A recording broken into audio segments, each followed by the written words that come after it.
Hey guys, it's Hayden here and welcome back to my YouTube channel for Hayden's Plays.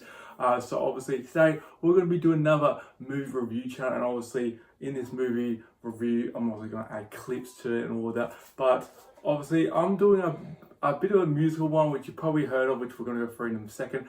So I'm going to get someone to join me who's also my fiance and partner in the real world. Bring in Shuri, bring yourself in.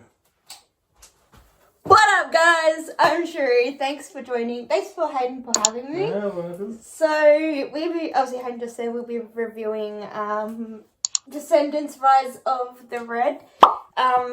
Very interesting movie in my opinion, but we'll let Hayden do the rest. Yeah, so obviously you can butt in when you want. It's a musical comedy one. We know you like musicals. Obviously I like comedy too. There was a little light humour there, but yeah, there's always kind of funny ones, mostly musical there. Now the actors you had Rita Ora, as I like to call retard, for no particular reason. She played Queen of Hearts. Then you got China and McLean who played Uma. You got Kylie Cantora who played Red, and Ruby Rose Turner who played Queen of Hearts, which was the younger version there, and Mayla Baker who played Chloe Charming there. So they're the main actors there anyway that we saw, and obviously we're going to talk about through it, but we'll talk about the songs first throughout the movie. I mean, you've seen the three movies, I've seen the other three movies, obviously different casts obviously, and we'll also get into that too. But the songs, the favourite songs there, honey. What did you think about the songs? Alright, okay, but there's some universal... So compared to the first three movies, these songs were definitely a lot more modernized and a lot more upbeat than I would say the last three movies. Now, one of the main things I was very was not expecting, but I'm very happy that they did it, was they did a tribute to Cameron Boyle, was it? Yeah, we were going to get to that, but we'll get to it now. Yeah, they did, obviously, he played Carlos, Cameron Boyce, so obviously... We reconciled. We saw the goodness in each other. They did that at the start there, which was a very touching moment, and you could tell from China, who obviously played Uma as Karen, that was probably real tears there. That's probably going to be honest there. So obviously, it was really good. That was a touching moment. That was definitely for sure. But on just the song front, what would you say you watched again based on the songs? I mean, I would definitely watch it again. Some of the songs were good, and some of them were very, Yeah, some of them were very bland in my Yeah. opinion. I also could hear on my notepad, What's My Name was pretty well sung, I feel. Yes. And also, Get Your Hands Dirty, I feel that was a big one, because that's when, the twist change was happening in the story line as well there. And it was a continuous movie from the previous, which I found a really good thing, because I know there's a whole bunch of actor changes there, obviously because we didn't have the original actors like Jay, Evie and all those from the previous one, but to continue the story on, I think they did a very good job with that for Disney. That's for sure with this movie. Yeah, that's for sure. I really like that. Did you like it being continuous, or would you prefer if they redid it somehow?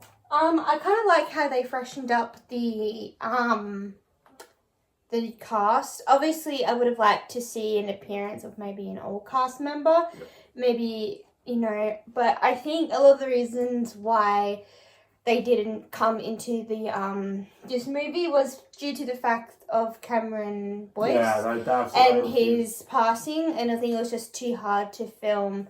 Some of them actors felt it was a bit hard to film movies without him, because he was a big part of the last three movies, and obviously especially with China Anne, who features in the last movie. She plays in the second one. She plays in the second and third. The second and third one. She comes in. She's not a main actor compared. She's not a main actor compared to obviously. We've got Dove Cameron, who played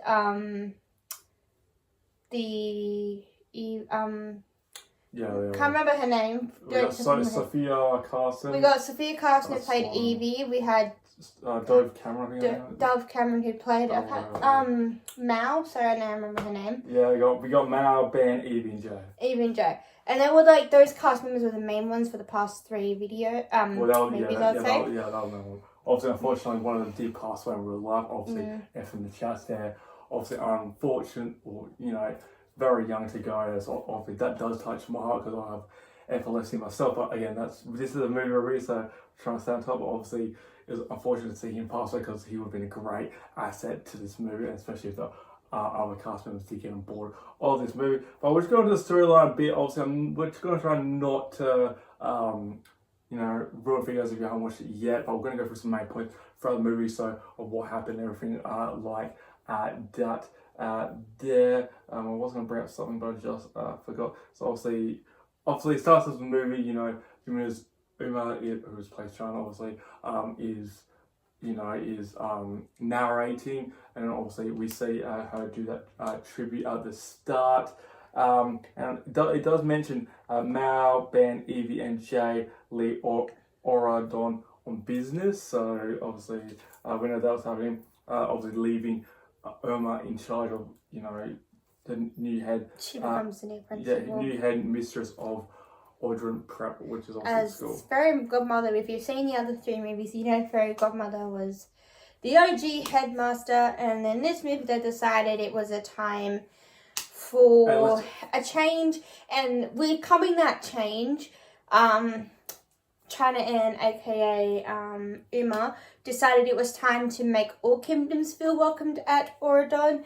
And obviously Fairy Godmother was a bit shocked at the start. She was like, Yeah, so obviously Uma decided to send invites to Wonderland. Now obviously they're known to not be a nice area per se, but obviously Uma's in charge. Obviously, as you just said, Fairy Godmother doesn't really like her, but in tribute to Carlos, obviously she convinces her, but for doing it for him. So obviously, which is totally understandable.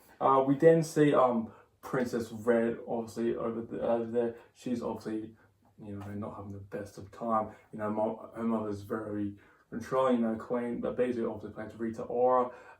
Red has never had that freedom as we have seen. Obviously, she was running around town marking it with that. And Maddox, which you saw, son of Mad Hatter, shows a pocket watch that can travel in time to specific moments. So obviously, my time machine. Obviously, we saw that he decided not. He showed her, and then he decided not to give it to her because he wasn't too sure whether he could trust her or not, because she might use it for the wrong reasoning. But she ends up stealing it anyway. She ends up taking it, unfortunately, and during the movie it actually came in handy because they go back. We'll get into. We'll go back, yeah.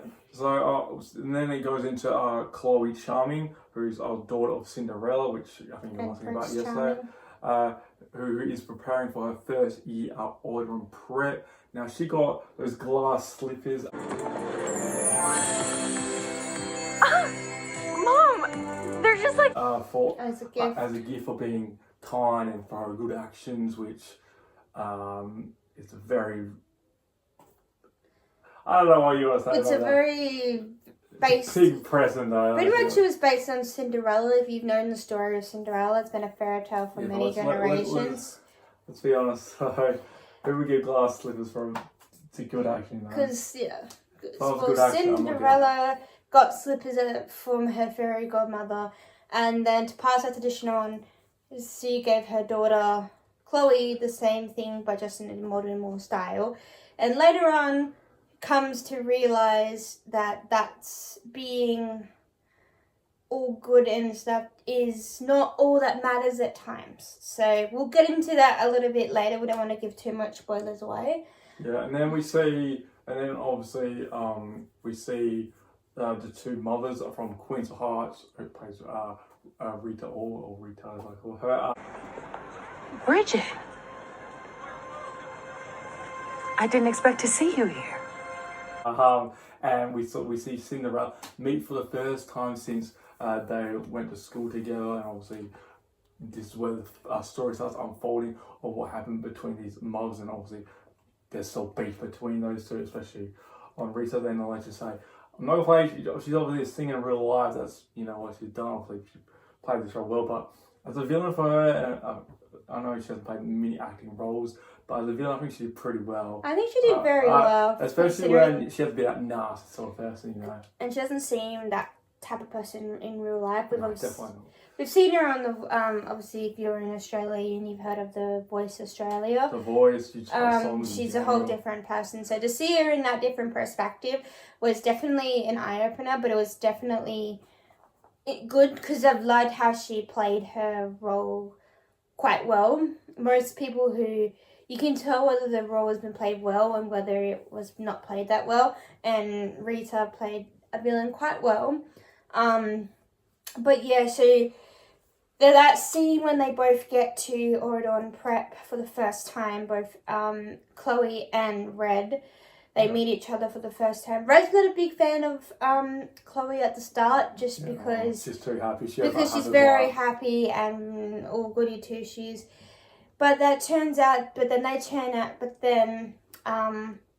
So obviously, sorry to cut you off there, Cherie, but obviously, at the Order and Prep speech that Yuma gets, obviously, Queen of Hearts, which is Rita Ora, she obviously, ends up getting back, making them all prisoners and, taking control. And then, Mom, what are you doing? I'm playing my favorite game. Cinderella refuses to bow, and then obviously she gets caught for treason. Treason! She's guilty of treason! Off with her! Hey! Beheading and all of that, and this is where the pocket watch comes in effect. So obviously, Chloe Chung was trying to stop, the girlfriend, and then Red stops Chloe, and then that activates the watch there. Go! Wait!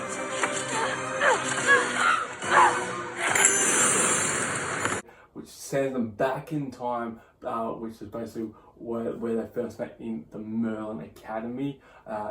So her parents first went to that school, and for Red to find out that her mother isn't the way her mother is now. Yeah, so they met in chemistry class. Ella, hi. Nice to meet you. Two that are called Bridget and Ella. Also, before they got there. And they were best friends. Like they were tight. And it turned out the reason why Red's mum was the way that she was is because something happened to her at the school. I won't give it away because you have to watch the movie to find out. But something happened between some bullies that turned her into the way that she starts playing off the character. But to end this kind of review, what rating would you give the movie? So again, I think it was a good one, but obviously for the people who have watched it, it does say in the narration that if you're still awake, Cherie, Uma said, and she states, the story isn't over yet. So I didn't think that was the end of the story. Did you? Do you think there'll be a Descendants 5? That's a I big question. feel like there may be a Descendants 5 Rise of the Red Part 2. It'd be interesting to see the cast. Because as the Mad Hatter's son had said to Red, you can go back in time, but if you mess with certain points of time, it will come back and haunt later. So I'm wondering whether if they do another movie, that may be the plot twist. We'll see. And it was good to see Red and Chloe get. It was good to see that get the mums reunite and Red and Chloe reunite. Yeah, and then we saw happy and kind, joy, loving Queen. The way of she Hearts. was. So obviously that was good to see there too, and obviously the whole cookbook spell and everything like that, and all of that. So there was a couple of good moments in that movie, that's for sure. So what would you rate, Cherie, out of 10? So to wrap up this review, I recommend, it's a very good movie, but I would definitely like to see a second one. So my rating would be 7.5 today. You know, any reason why? My reason behind it is because it's just nothing to do with the story and the plot twist. I like seeing how Uma wanted all kingdoms to be part of it, including Wonderland. But I just feel like it's a different vibe between, you know, the old cast and the new cast. But overall, it was a very good movie. I don't think there was too much in it I would really say was bad. I think, who was the names? Malia and Kylie, who played Red and Chloe, they definitely had good chemistry between those They two did, best yeah. friends. They So, seem to be very friends. I feel like they might be friends in outside of obviously acting and everything else. But my reason behind 7.5 was just because it was a different vibe, and you know, it was, you know, just it wasn't. It's not a movie I would say, you know, draws you in some parts, but it's not one where you could keep interest. I have to admit. But that's my score for today. So Hayden, what did you give this so movie obviously today? there was bits and pieces where that could be a bit scummy in my opinion. I had to give it a 6 out of 10. And enough. I'm not saying it's a bad movie. I definitely say if you've seen the other ones, definitely watch this one. Obviously, if you jump into this one, you'll probably be a little bit confused. So definitely watch the other ones first. But if you can, I know obviously not the former cast fault, not new cast fault, but obviously I'm not saying they're bad cast or anything like that. But compared to the other cast, it was very hard to watch this one just because you knew how good the other ones were. Obviously, they could be number 5 potentially, depending how this goes. This obviously is available on Disney now, so obviously go watch it if you haven't yet. There was light humor there. The songs weren't as great compared to the first 3 movies of Descendants, so that played a role. But the storyline was you know pretty well maintained. There wasn't. I honestly thought there might have been a surprise at the end there when they went back, but there was no surprise there. Just pretty smooth sailing. So basically, once they got, you know, solved the problem, which we're not going to try to say too much about, but once they solved the problem out, it was just smooth sailing from there. Yeah. And yeah, that's why it was just pretty smooth sailing. I feel like once they knew what they had to do, it was just, you know, sort of dead rubber movie, in my opinion, besides the songs. But other than that, yeah, I'd give it 6 out of 10. But Descendants, Rise of the Red, you know, sort of, you know, up and coming actors, that's for sure. And also, who's got a singer in it too, or she's known for being a singer, that's for sure. Probably a couple of other ones too. But yeah, it'd be interesting to see whether Descendants fires out. So that'll end the video. Thanks for Sherry for joining me in this musical comedy movie. I really appreciate it. Thanks for having me. I appreciate it. You may see more of me, you may not. Yeah. It really depends. She's more into musicals, so if I ever review musicals, she'll probably be here more than anything. If you guys want me to review any particular movie, be sure to let it down in the comment section below, or I'm just going to keep with my schedule going with you know, a couple stream services that do have a couple of new movies coming out. I'll probably bring them out you know, every week. Hopefully I'm bringing out a movie every week or so. So I hope you guys enjoy this video. Remember to subscribe, do that like, comment, and all that jazz. Hope you guys enjoy this video, and hope you have a lovely rest of your day. Until next time, Hayden